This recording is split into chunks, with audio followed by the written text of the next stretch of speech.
Bonjour à tous, j'espère que vous allez tous bien, par la grâce de Dieu, et que tout va bien dans votre vie. Je vous bénis dans le nom de Jésus, que votre vie, votre semaine, ainsi que vos enfants, que tout se passe bien. J'envoie la grâce de Dieu sur votre vie, j'envoie une protection surnaturelle sur votre vie, dans le nom de Jésus. Nous allons continuer notre série sur la sorcellerie. Et là, cet après-midi, je vais vous parler des pouvoirs qui sont attribués aux sorciers.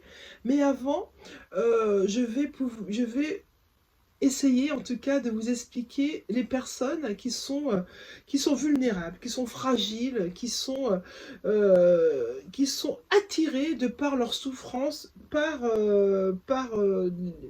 faire le mal.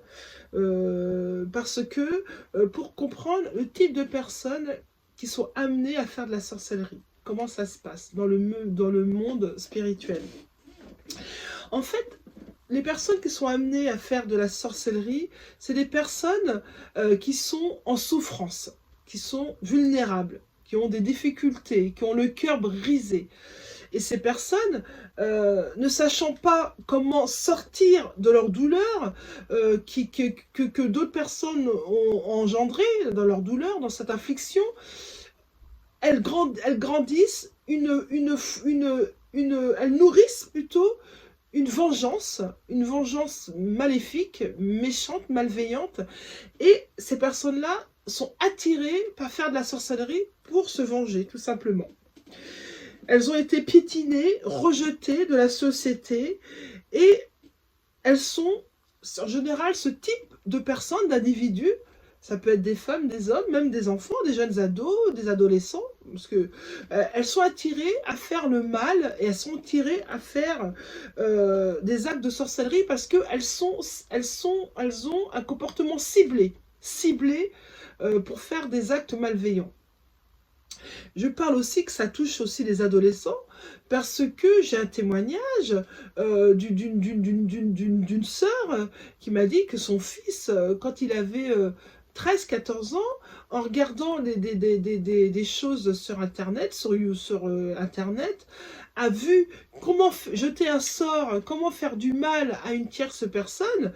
Cet enfant, parce que c'est un enfant, il était innocent, il a cru ce qu'il entendait, il a écouté la vidéo, et sans même se rendre compte, il a lié sa mère dans des actes de sorcellerie terribles. Il a lié sa mère avec des incantations, avec des choses de magie, et c'est pour ça que les enfants doivent aussi faire attention à leur système de pensée, doivent faire attention à leur cœur. En fait, il faut protéger son cœur. La parole de Dieu déclare qu'en proclamant la parole de Dieu, en proclamant des psaumes, des bénédictions, Dieu pense nos blessures et Dieu pense notre cœur.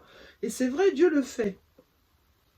Parce que la souffrance amène facilement la logique maléfique et de la sorcellerie.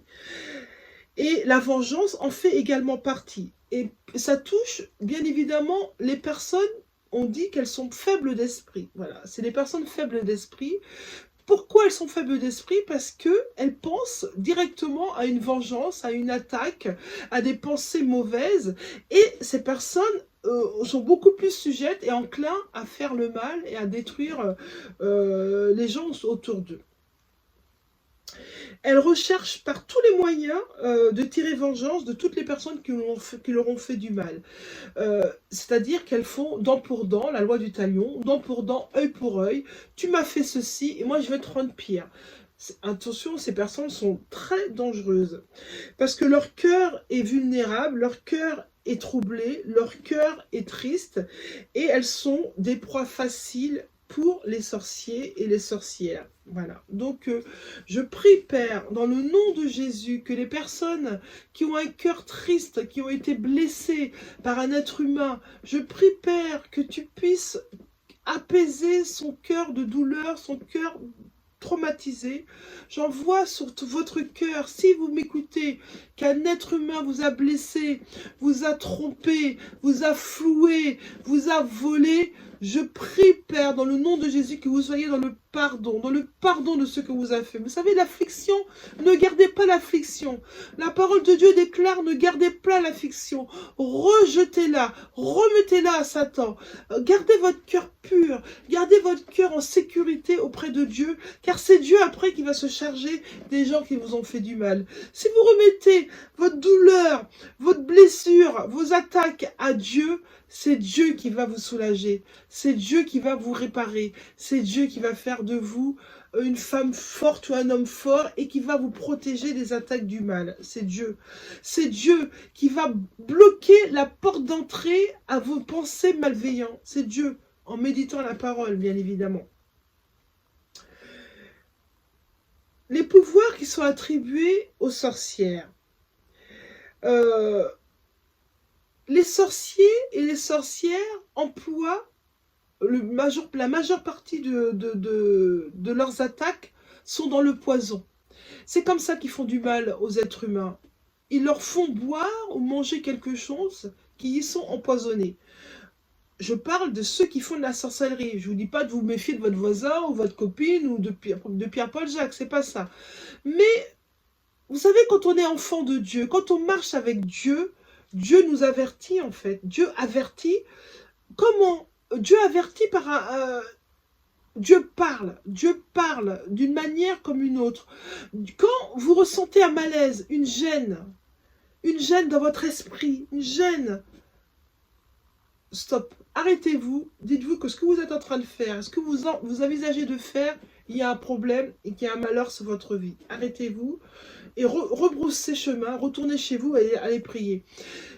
Si vous sentez cette gêne et que vous allez quand même à l'endroit où on vous a invité d'aller, que vous prenez un verre alors que vous sentez que Dieu est en train de vous dire non, ne bois pas, c'est que vous cherchez à être empoisonné. Parce que quand on marche avec Jésus, quand on marche avec Dieu, Dieu avertit et protège ses enfants. Dieu le fait. Dieu protège ses enfants. C'est une certitude. C'est pas un doute, c'est à 100%, à 300% même que Dieu protège ses enfants. Si vous avez donné votre cœur à Dieu, à Jésus, si vous avez fait une prière du salut, une prière de renoncement, Dieu vous protégera. C'est une certitude. Donc faisons attention à l'intoxication alimentaire et l'intoxication de toute nature, parce que c'est comme ça que les sorciers nous lient le plus souvent. Moi qui vous parle, j'ai été attaquée en mangeant du poisson dans un restaurant africain. Je vous fais un témoignage. J'ai mangé du poisson qu'on avait empoisonné. J'ai mangé ce poisson. J'ai été empoisonnée et on m'a liée pour avoir un mari de nuit. Moi qui vous parle. Bien sûr, aujourd'hui, je suis délivrée dans le nom de Jésus. Mais c'est pour vous donner ce que je vous dis. En fait, ce que je vous enseigne, sachez que je ne vous enseigne pas des choses gratuites. C'est des choses qui se passent réellement, que j'entends par que je parle avec d'autres personnes, qui me racontent leur vécu. Et moi, souvent, je vous parle également par les choses par lesquelles j'ai dû passer pour vous enseigner aujourd'hui. Vous savez, Dieu inonde. C'est-à-dire que quand nous grandissons dans la parole de Dieu, dans la présence de Dieu, Dieu nous inonde. Il coupe les branches pour que nous puissions pousser encore plus. Et quand nous poussons, il recoupe encore et nous poussons pour être grands et puissants, pour pouvoir marcher dans la victoire. Et c'est ce que j'essaye de vous enseigner pour que vous puissiez marcher dans la victoire divine. Et sachez que même les maris et les femmes de nuit peuvent être rentrés par l'alimentation.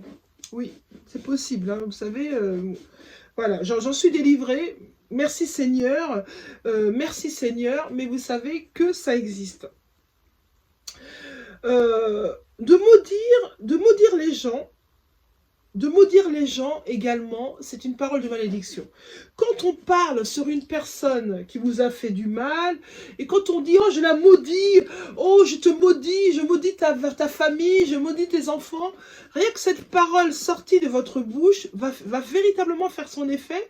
Parce que pourquoi? Les esprits malveillants qui sont autour de nous vont prendre ces paroles que vous avez sorties de votre bouche et pour lier la personne à laquelle vous avez dit cette parole. C'est pour ça que la parole de Dieu déclare que tout ce qui doit sortir de notre bouche, que en fait non, Dieu dit que ce qui sort de notre bouche, c'est ce qui nous souille. Parce que nous sortons de notre propre bouche, sortent des paroles de bénédiction, de notre propre bouche sortent des paroles de malédiction. Dieu nous demande de veiller à notre bouche. Dieu demande de veiller à notre bouche et de faire très attention à ce que nous déclarons. Parce que nous pouvons déclarer des choses dans le monde spirituel qui touchent nos vies en amenant des esprits malveillants sur nous. Donc faisons attention à ce que nous déclarons. Même si nous sommes en colère, de dire des choses sur des sœurs ou des frères en Christ, des choses qui pour vous vous paraissent anodines, mais qui ont une grande importance dans le monde spirituel. C'est très important ce que je vous dis là. Faites attention à ce que vous dites, que vous déclarez de votre bouche. Beaucoup de gens, sans même se rendre compte, ont lié des vies parce qu'ils ont déclaré des choses négatives sur la vie d'autres personnes. Les pouvoirs qui sont attribués également aux sorciers, à notre insu, ils peuvent venir nous espionner à notre domicile. Ils ont le pouvoir de se rendre invisibles. Vous savez, Satan, dans les temps de la fin, dans les temps que nous vivons, est dans une grande fureur, et dans une grande colère. Je parlerai pourquoi il est dans cette grande... Enfin, pourquoi aujourd'hui, s'il est dans une telle colère, d'abord c'est prophétisé, c'est écrit dans la Bible, mais aussi c'est que pendant les années précédentes, il a été empêché de faire du mal. Satan a été empêché parce qu'il y avait une certaine personne au pouvoir aux États-Unis qui empêchait Satan de faire des choses graves. Aujourd'hui, Satan a été délié par d'autres, par le nouveau président. Et donc, il se déchaîne contre le monde entier. Il y a des catastrophes sur catastrophes. Les catastrophes ne viennent pas de Dieu. Les catastrophes ne viennent pas de Dieu. Le malheur ne vient pas de Dieu. Ça, il faut bien comprendre ça. Parce que c'est trop facile d'accuser Dieu alors qu'il y est pour rien. Repentez-vous si vous avez accusé Dieu. Repentez-vous. Demandez pardon à Dieu. Mettez-vous à genoux et demandez pardon à Dieu d'avoir accusé Dieu alors qu'il y était pour rien. Ça, c'est important ce que je vous dis. Ne croyez pas que c'est anodin ce que je suis en train de vous dire. C'est important. J'aimerais bien que vous puissiez être libérés d'un joug de blocage sur votre vie. Ils peuvent vous espionner, comme je vous disais, aussi sous la forme d'oiseau noir ou d'un autre animal. Observez autour de vous si vous voyez régulièrement un oiseau noir ou un autre animal qui est autour de vous alors qu'il ne doit pas y être. Ça peut être aussi un sorcier déguisé qui vient vous observer. Ces pratiques existent. Ce pas des pratiques qui sont, comment dire, qui sont inventées, qui sont imaginées. Moi, ce que je vous dis, c'est des pratiques qui existent. Aujourd'hui, Satan a donné à certains sorciers des pouvoirs incroyables pour nous lier. Mais sachez que Jésus est plus que vainqueur. Si vous marchez avec Jésus, vous êtes plus que vainqueur. Jésus a gagné tout ça. Jésus a combattu le diable. Il a gagné. Il est mort à la croix. Et son sang a coulé. Le sang de Jésus nous protège de toute attaque de l'ennemi. Et pour que le sang de Jésus puisse faire son œuvre dans notre vie, il faut accepter Jésus dans sa vie. Moi, je vous encourage, à ceux qui ne sont pas baptisés, acceptez Jésus. Quand vous êtes en Jésus, vous êtes né de nouveau en sortant du baptême d'eau, le Saint-Esprit vient habiter en vous. À partir de ce moment-là, vous êtes protégés par Jésus. Tout ce que je vous dis, c'est pour les gens qui ne sont pas forcément en Christ ou qui sont en Christ mais qui ne connaissent pas le milieu spirituel. Parce que Jésus nous protège ses enfants. Le nom de Jésus est le Jésus veut dire délivrance. Jésus veut dire protection. Jésus veut dire amour. Dieu est amour et Dieu nous appelle à venir à lui. Dieu veut nous protéger. La sorcellerie elle-même inclut la magie. Je vous en ai déjà parlé dans des vidéos précédentes, mais la magie a un pouvoir. Attention à la magie. La divination, les mauvais sorts. Les mauvais sorts que certaines personnes envoient à des chrétiens. La seule chose pour vous protéger, ne jamais vous endormir sans prier. Ne jamais aller vous endormir sans prier. Je vous conseille, si vous vous sentez oppressé par le diable, le soir quand vous dormez, vous sentez une oppression dans votre cœur, comme si vous croyiez que vous avez une maladie cardiaque. Pas du tout. C'est une attaque d'oppression des esprits malveillants. C'est une attaque de sorcellerie, une attaque des esprits. L'oppression, le cœur. Non, c'est une attaque. Brisez cette attaque dans le nom de Jésus. je brise toute attaque de sorcellerie dans la vie des personnes qui vont m'entendre dans le nom de Jésus. Toute oppression, je brise toute oppression dans votre vie dans le nom de Jésus.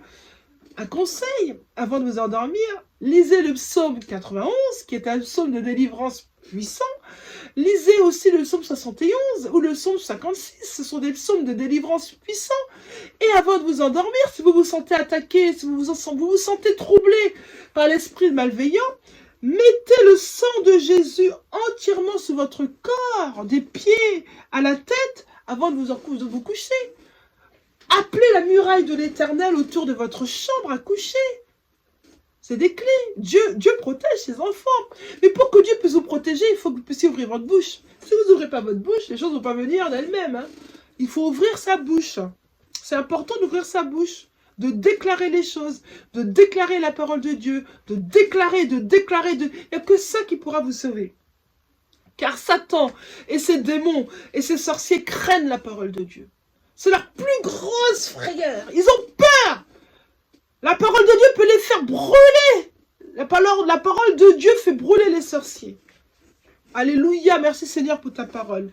Je bénis ton nom éternel. Je te rends grâce Seigneur. Merci pour ta parole. Certaines personnes, il faut aussi se méfier de certaines personnes qui disent la bonne aventure et qui sont également des hypnotiseurs. Les hypnotiseurs, attention, danger. Attention, danger. Les hypnotiseurs, moi je sais qu'il y a quelques années, avant que je sois chrétienne, mais Dieu connaît ses enfants depuis notre naissance. Je vous ai déjà dit que Dieu connaissait déjà si on était à lui ou pas dès notre naissance. Dieu le sait. Et moi j'étais jeune, hein, j'avais peut-être 18 ans, 19 ans. À cette époque-là, je fumais. J'étais partie voir un hypnotiseur, c'était en Martinique, c'était dans mon pays, une petite réunion, j'avais peut-être 22, 23 ans, je ne sais plus quel âge, en tout cas j'étais jeune. J'avais pas encore d'enfant, me semble-t-il. J'étais partie voir un groupe d'hypnotiseurs, et j'avais été voir un gourou qui me promettait d'arrêter de fumer. J'étais partie le voir. Mais vous savez, à cette époque-là, Dieu savait que j'allais le servir. Et Dieu m'a protégée à mon insu, parce que moi je n'étais pas encore affermie dans la foi. Et quand ça a été mon tour, il a commencé à parler pour que j'arrête de fumer, en fait. Et tout d'un coup, il s'est arrêté. Et moi, quand il commençait à parler, sincèrement, je sentais que quelque chose était en train de se passer dans ma vie, dans mon esprit. Je me sentais presque partir. Et tout d'un coup, il a arrêté de dire ces incantations. C'est des incantations maléfiques. Les hypnotiseurs, c'est des incantations maléfiques, je répète. Et tout d'un coup, il s'est arrêté. Alors qu'il avait continué pour tout le monde. Alors je lui dis, mais pourquoi je la regarde, je lui dis, c'est tout. Écoutez bien ce qu'il me dit. Je m'arrête parce que je ressens que si je continue à faire à vous hypnotiser, je ne pourrai pas vous faire revenir. Oui, c'est ce qu'il m'a dit. À l'époque, je n'ai pas compris. Il ne pourra pas me faire revenir. C'est pour vous dire, quelqu'un qui vous hypnotise, il vous emmène dans le spirituel tellement loin que lui-même, il m'a dit, je ne sais pas si je pourrais vous refaire revenir sur la terre. Vous vous rendez compte? Moi, je prie dans le nom de Jésus que vous compreniez, si vous avez déjà été voir un hypnotiseur dans votre vie, un hypnotiseur, j'ai du mal à le dire, priez, faites une repentance, demandez à Dieu de vous délivrer. Je prie dans le nom de Jésus que toutes les personnes qui sont parties voir des sorciers, qui sont parties voir des hypnotiseurs, qui sont parties voir des personnes de bonne aventure, je prie, Père, que tu les guérisses, que tu les délivres dans le nom de Jésus. Je prie, Seigneur, que tu puisses leur révéler les choses cachées, les choses qu'ils ont fait, qui les lient aujourd'hui. J'envoie une protection surnaturelle sur votre vie dans le nom de Jésus. J'arrache le mal qu'on vous a envoyé. Je les arrache, je les jette dans le feu du Saint-Esprit, dans le nom de Jésus. J'envoie une paix sur votre vie, une paix sur votre vie. Recevez la grâce de Dieu, recevez la paix divine. Recevez la restauration divine. Recevez l'amour de Dieu. Recevez la paix de Dieu. Dieu vous aime. Dieu vous aime. Dieu vous aime tous. Dieu vous aime. Dieu a horreur du péché. Mais il aime le pécheur. Alléluia. Gloire à Dieu. Rendons gloire à Dieu. Rendons gloire à Dieu. Rendez gloire à Dieu chaque jour de votre vie. Rendez gloire à Dieu. Parce qu'en rendant gloire à Dieu, vous éloignez les démons. Vous éloignez les esprits malveillants. Rendez gloire à Dieu. Je vous montre, je te rends gloire, Père, dans le nom de Jésus de ma vie. Je te rends gloire, Dieu, parce que tu me protèges. Je te rends gloire, Dieu, Papa, mon Dieu, mon roi, parce que tu es la lumière de notre vie. Tu es le roi des rois. Je te rends gloire, Père, pour ton amour. Je te rends gloire, Seigneur, pour ma vie. Je te rends gloire, Seigneur, pour la vie de mes enfants. Je te rends gloire, Dieu, pour les gens qui vont m'écouter. Bénis-les, Père. Dans le nom de Jésus, j'ai prié. Amen. À bientôt. Au revoir.